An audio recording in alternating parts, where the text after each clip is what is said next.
This Fleet Equipment Unscripted interview is presented by Hendrickson, a leading manufacturer of heavy-duty suspension systems and components to the global commercial transportation industry. Visit hendrickson-intl.com to learn more. Hi, everyone. I am Jason Morgan, Content Director for Fleet Equipment, and welcome to Fleet Equipment Unscripted. Today, we're talking with Dave Bloom, owner of Aire Truck Service, and Chris Scully, Drive University Director. Gentlemen, thank you so much for joining us. Well, thanks for having us. Okay, so really excited to catch up with you both. I know that we had just recently posted a story from you, Dave, talking about shop leadership. Excited to jump on some of those topics there. But before we get down to shop management topics, I kind of want to catch up with both of you and get the lay of the land of what's going on here with truck service. Clearly, technician shortage, right? That is nothing new to any of us. Welcome the rest of the labor market to these shortage problems. We've been here for a while.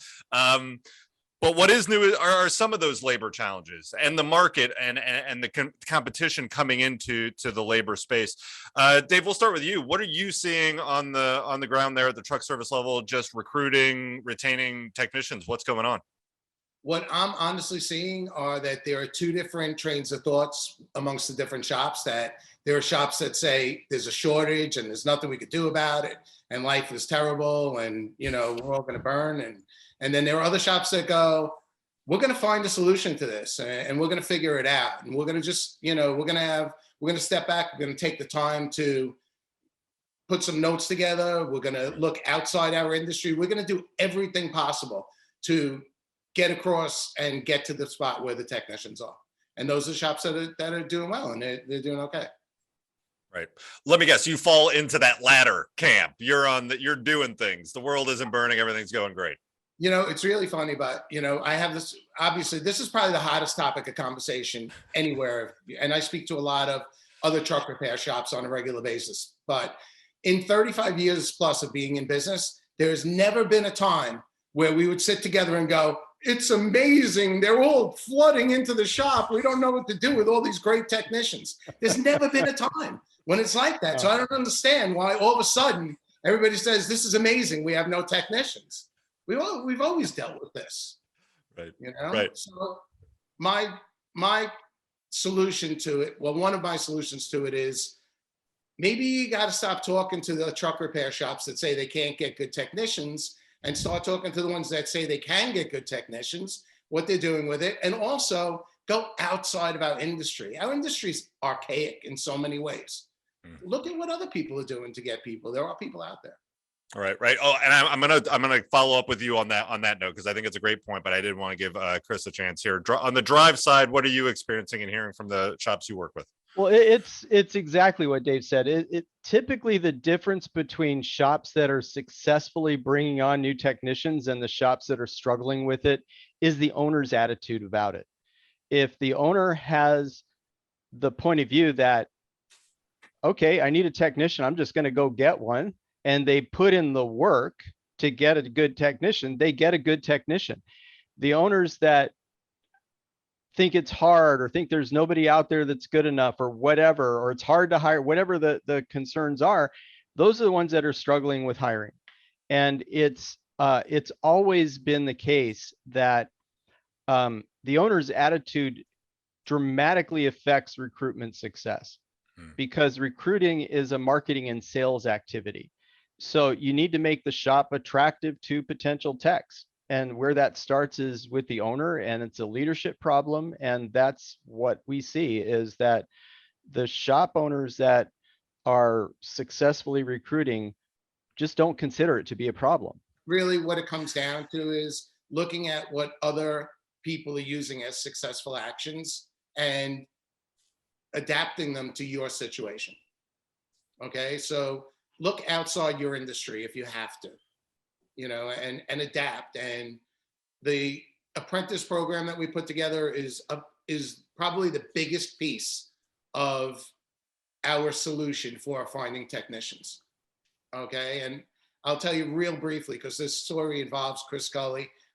Chris Scully and I met out in Los Angeles with a group of truck owners about 5 years ago. And we went and visited other industries outside the truck repair industry. And there was a certain landscape construction company that we visited, and I pretty much stole their apprentice program from them without them knowing it. Okay, I just saw something. There was something that struck me the right way about the way they were creating their most talented people. And it wasn't through advertising and trying to hire the most talented people. It was taking people that had great attitude and great aptitude and that were really wanted to expand themselves in their career, and then giving them the guidance to make them what they need to be and what we need them to be. And that was the biggest aha moment, if you will, for me.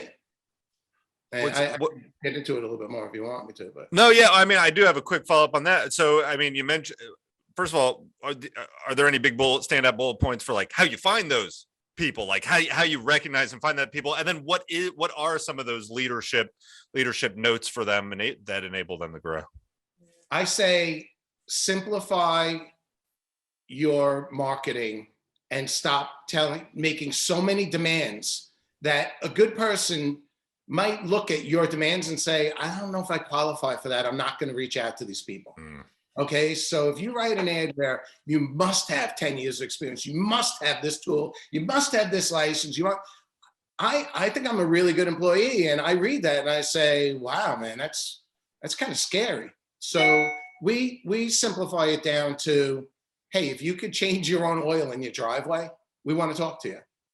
Okay, and then we try to get as many people as we can to reach out to us, and then we try and weed them out.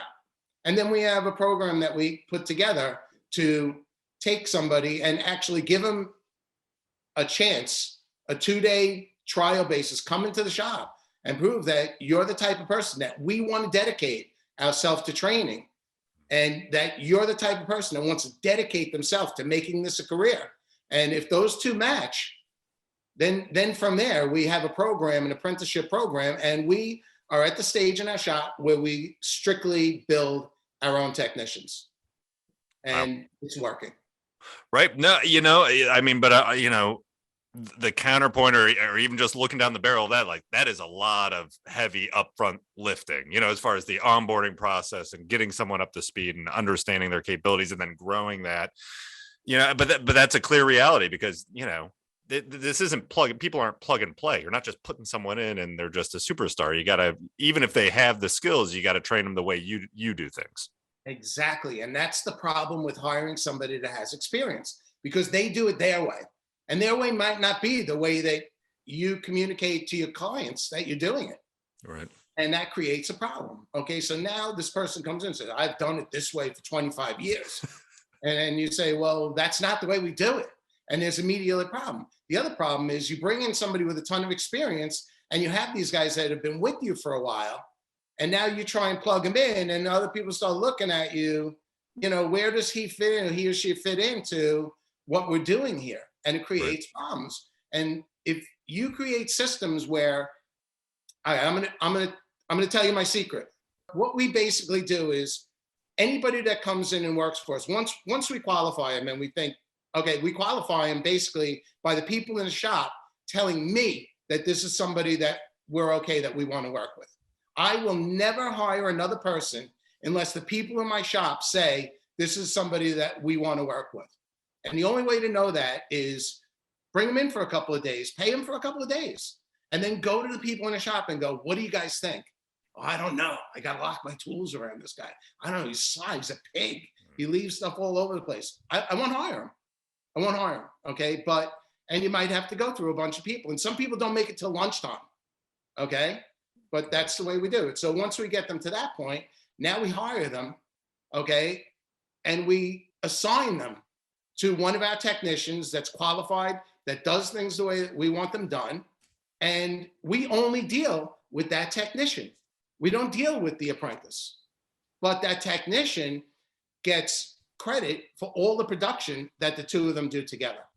He's responsible for everything that person touches, but he gets credit for everything that they produce together. So the idea is, and this is stolen from a construction company. I'd love to say that I'm so brilliant that I invented this, but the person's not there to clean up after the person. He's not there to go get a wrench for him or drag an air hose over.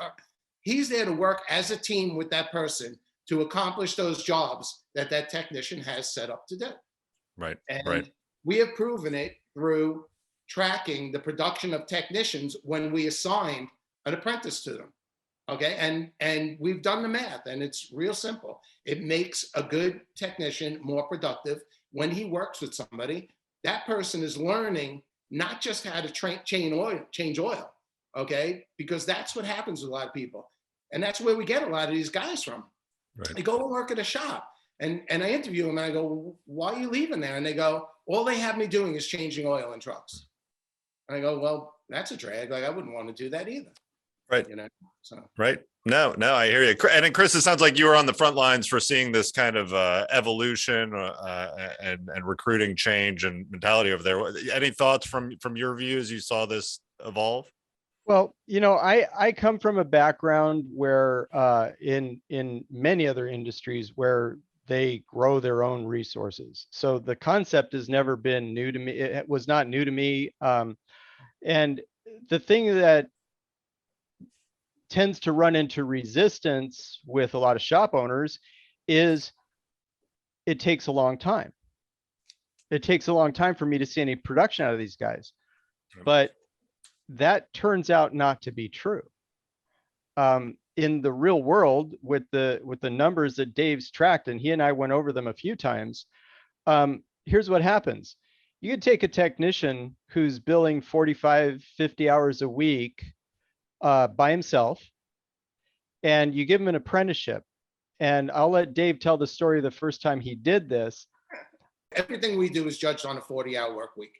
You know, so if a guy bills out 40 hours, he's at 100% efficiency. If he works 5 hours of overtime and he bills out 45 hours, we take the 5 hours off the top. So we measure apples to apples, basically. Right. Okay. And what happened was, I had this brilliant idea, and I'm fresh and I'm strong. I'm so psyched up, and I call my lead tech in, and I call in one of my good techs. And by the way, I got to step back for a second. Okay. You have to have 1 or 2 really solid good techs to do this. Okay. You have to. Okay. But hopefully, if you're the owner and you're a good tech, you're the first guy. It's not a problem. You work with them. Okay. But what happened was, okay, so I have a meeting in my office with my lead tech and one of my very good techs. And I sit down and I go, guys, I want to try this thing. It's really cool. I think it's going to work. But I want, let's say Anthony, okay, because his name is Anthony. Okay. I want Anthony to work with this apprentice, and I want him to just work with him. I don't want him to stop what you're doing. I want you to go, all right, we have these 3 jobs. Pull that truck over there and start draining the antifreeze out, and, do this over here and take the tires off that, and work together as a team and do this, which Anthony at this point says to me, yeah, he's like that. I'm not slowing myself down. I get bonused on my production. Right. I'm going to slow myself down because you're going to give me a guy to train.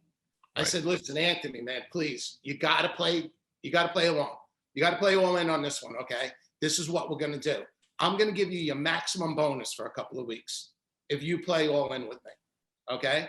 And we tried this. So Anthony was billing out just over 40 hours a week. So, but let's use 40 as an example. So Anthony's billing out 40 hours a week. I give him this person to work with, and within a week, he's billing out 62 to 64 hours. The person that's coming in is only making $18 an hour. Let's say $20 an hour. He's making $800 loaded with workman's comp and all the crap. He's $1,000 a week he costs us. He doesn't want benefits yet. He doesn't want anything. He wants to train. Okay, so he costs us $1,000 a week. We just billed out 22 extra hours at $150 an hour. Okay, I don't have a calculator in front of me, but $3,000 plus the markup that we make on the parts that we sell. And it was like, holy man, I think we might have something here. And then we just expanded upon it. And then what we found out was that Anthony would get upset if we take his guy away from him and give him to another guy. So we were like, all right. So then we had to figure out, all right, we want this person to have different tastes of the different things going on in the shop. So every couple of weeks, and we made it every 4 weeks, I believe. Every 4 weeks, we give them to a different technician. Right. And then every single technician's production would go up. And then what we do is we have a certain skill set list. And once that technician, the new apprentice, once he can demonstrate, not tell us that he's got it, but actually demonstrate on a real live truck certain things that we have on our skills list, then he's qualified to start taking on his own jobs. At that point, we can bring in another apprentice. Hey, can you change your own oil? We want to talk to you. And we've done it with several people so far.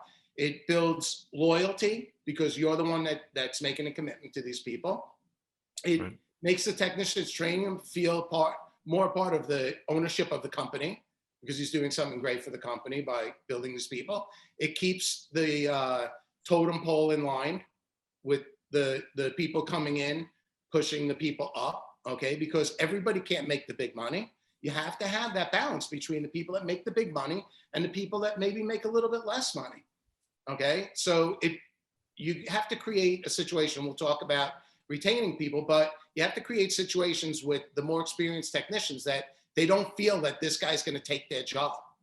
The feeling has to be that this guy is gonna make this other guy move up in the company.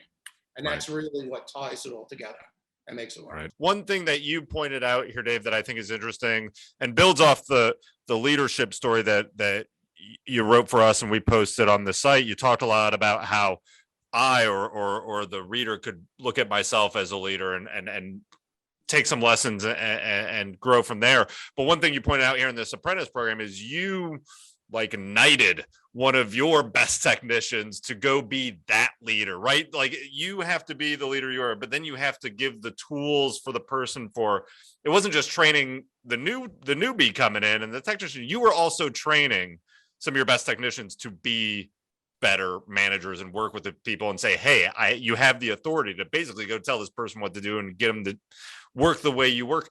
How did you do that? Do you have any quick tips or stories or tricks for how you can empower someone while still giving them guidance? I just think about myself and I think about how I would want to be treated, you know, and the one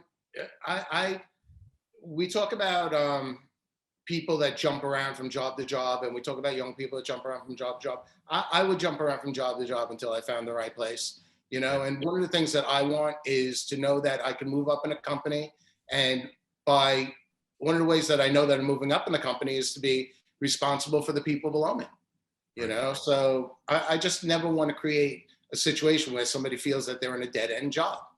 And, you know, listen, some of the stuff just comes naturally to you. I don't know, you know, but the thing is, and really one of the big pieces is that as a business owner, you cannot be involved in the minute to minute things going on in the shop. You have to have that ability to step back, look at the big picture, be creative, experiment, but keep stats on your experimentation.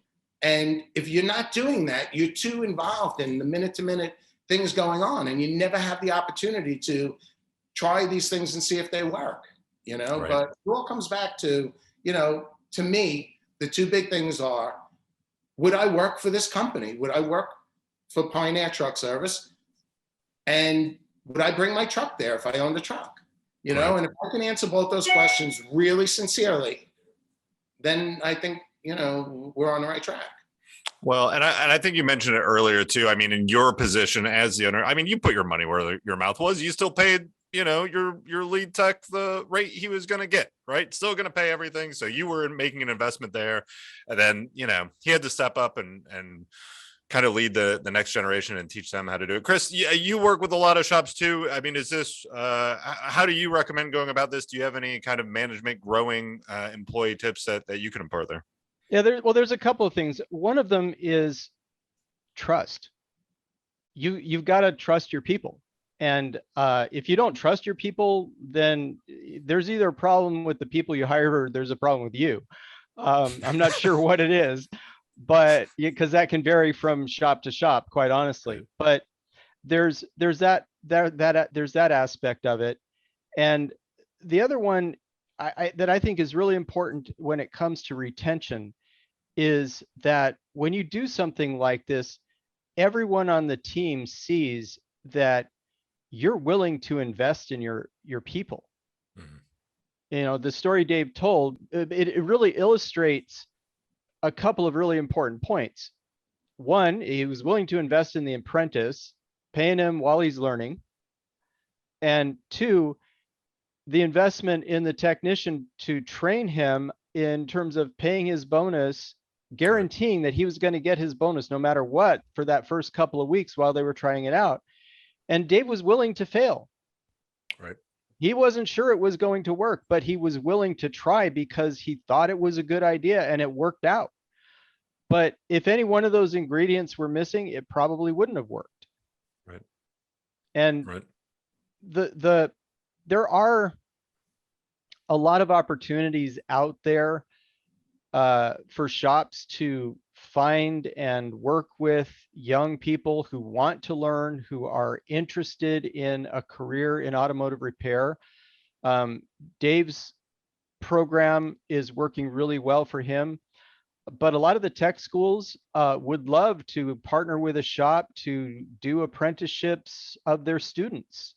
One shop owner that I know of connected with the tech school in his area, and every one of the students that was in their program had to do at least 2 weeks in a shop where they were actually doing work, not just sweeping the floor. They had certain things that they had to do in the shop that was part of their requirements in order to finish. Right. And that gave him the opportunity to see those kids, and they got to see the shop. And if they felt that it was a good match, he offered them a job after the apprenticeship was done. So there's a lot of different ways to do this, but it requires a little bit of courage on the part of the shop owner. Yeah, a lot, I would say. I mean, a lot. It's scary. There are, like you said, there are no guarantees. I don't know. No one knows. I don't know. We don't know. But just the trying. But there's one thing I guarantee. If you don't try something, nothing's going to change. Right. If you're struggling getting technicians and this idea of apprenticeship is scary to you, so what? Try it. It might change the outlook of what's going on as far as recruitment goes, because that's really what we're talking about here. The guys that are doing the same thing over and over again are going to get the same result. Right. Well, and to your earlier point too, to have the wherewithal to maybe make, if you fail, it's okay. Make a change and then try it again. Right. That component I find is very difficult, even in my own personal life. It's like, I got to try this again, but that was not a fun experience. Right. Yeah. Dave, did you have go ahead in any of these regards. The thing, that Chris is saying basically is that you don't fail until you stop trying. That's right. And there are a lot of people historically that have failed many, many times that ended up being extremely successful. Document what happens. Look for little things that work and things that don't work. We flew out to Columbus, Ohio. We met with somebody that has a training facility that they set up training facilities in people's shops. So I took my lead tech. We flew out to Columbus, Ohio, and met with them. We were going through it. And one of the things that I learned from them, and it just made total sense, is that the sweet spot is not the 17 to 19-year-olds. The sweet spot is the 22 to 26-year-olds. The people who have decided, I need to make a serious living right now. Okay. Well, so once you have them in your shop and they are killing it, how do you keep them? Like you've mentioned some loyalty building here. You've mentioned growing your own technicians and how that cultivates, but you want to hang on to them, because that's people can kind of grow beyond their world, right? You kind of get a sense of when they're growing, and you hope you have a place for them to grow into. But if you don't, things happen. How do you try to give them space to grow in that regard? Well, the first thing is that you have to have excellent communication with your employees. Okay, whether it's you as the owner or whether it's your general manager or the person in charge, whatever, you have to have really good communication with these people. Okay, they have to know that they're part of the plan. They have to know that you have an idea of what they're doing and where they're going and where they want to be. So you have to have that review on a regular basis with people. You have to write down not just what their goals are in the shop, but what are their goals in real life, All right, so one of the goals that we try to get people to accomplish is to own their own home. Once you own your own home, you have security now. Employees that are secure are better employees. It's no question, okay? So you have security. You're building towards your retirement, towards what goes on in your life, right? So what does it take as a truck repair shop owner to call up a mortgage broker, and we all know a mortgage broker, okay, and say, listen, I want to bring my people to your company, and I want you to explain to them what they need to do to own their own home. Right. You know, doing things like that is what really keeps people, okay? And if you don't do that stuff, somebody else is going to do it for them, or they're going to look at somebody else's job and go, wow, they do better over there, or they have nicer things over there. You have to have nice working conditions. You have to spend money and time on training. One of the things that we've always talked about is that on surveys with technicians, training is very high on the list. Right. It's not fun to try and fix something that you have no idea how to fix it. Right. It's time consuming, and it's a lot of times bad. So training is big, communication, having reviews with them, going over, showing them what they made for the years before, showing them what they're making now, speaking to them about, what they're doing in the shop, and just, making them involved. And it makes it, I think, if you will, a lot more difficult for somebody to leave a job when they know that the company really cares about them and wants to see them expand and do well. Right, for sure. No, 100%. And I mean, back to your point, there's no shortage of new equipment and technology rolling in the shops that is really different and new, and it's not going to stop. We are just barreling toward that. Chris, any thoughts on retention? Any best practices from your angle there? Well, I don't think there's any magic formula. I think Dave hit on a really important point, which is that you invest in these individuals. Right? You get to know what Joe needs, and what Joe needs and wants, and his personal goals may be vastly different than what Fred needs, for example. But you care enough to make that investment and to help them in whatever way you can. To me, that's the best way to retain people, is show that you care about them and do things that help them. And that all by itself, and it doesn't have to be big things, and it doesn't have to cost a lot. It's just, even just a little bit of time spent goes a long way. It's one of the knocks on dealerships that you'll hear from any technician in any type of shop is you're just a piece of the machine, and and you're treated that way. Right. And that kind of a work environment generally sucks, no matter what your profession. But when you're working with a group of people that care about each other, that care about the outcome of what they do as far as the business goes, and they're all invested in that, then retaining them actually is pretty easy.